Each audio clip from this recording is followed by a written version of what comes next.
Ես ինձ սկսել եմ վլոգներ նկարել, ալիք վարել, թե կոմենտներում, թե Instagram-ում նամակների տեսքով ձեզանից շատերը գրում եք, որ դուք էլ գոնե մեկ անգամ կցանկանայիք լինել Հնդկաստանում, այցելել տեսարժան վայրերը, տեսնել հանրահայտ Թաջ Մահալը եւ բնականաբար զգալ այդ հնդկական շունչը, ինչ որ ֆիլմերի միջոցով եք միշտ տեսել, բայց գուցե շատերը չեք համարձակվում ճանապարհորդություն կազմակերպել դեպի Հնդկաստան տարբեր պատճառներից ելնելով, լեզվի չիմացության պատճառն է դրանցից մեկը, մյուսը անվտանգության հարցերով անհանգստացած լինելով եւ այլն եւ այլն։ Հիմա ես ուզում եմ ձեզ առաջարկել մի տուրիստական ընկերության հետ ճամփորդություն գրանցել, որը վստահելի է կապահովի ձեր անվտանգությունը եւ ըստ պատշաճի կկազմակերպի ձեր ճամփորդությունը Հնդկաստանում։ Առաջարկող փաթեթը ներառում է դիմավորում օդանավակայանից 5 աստղանի հյուրանոց, ռուսալեզու զբոսավար, ով ձեզ հետ կլինի ամբողջ ճամփորդության ընթացքում, տեսարժան վայրեր միասին կայցելեք, միասին կգնաք Դելհի փողոցներում կշրջեք, կծանոթանաք այնտեղի մշակույթին, մայրաքաղաքի,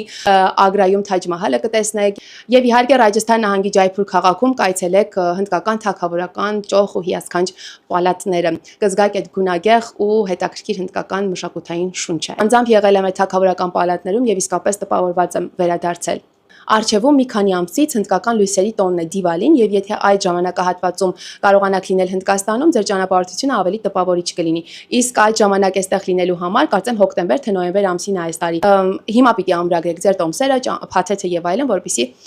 այդ ժամանակ կարողանաք այստեղ լինել։ Մի խոսքով արդեն նշեցի փաթեթի մեջ ինչեր են ներառված, ինչպես նաեւ տեսարժան վայրերի տոմսերն արդեն պատրաստի ձեզ կտրվի։ Դե իսկ մնացած մանրամասների համար կարող եք զանգահարել էկրանին գրված հեռախոսահամարով։ Շատ ուրախ կլինեմ, եթե կարողանամ օգնել ձեզ իրականացնել Հնդկաստան գալու ձեր երազանքը։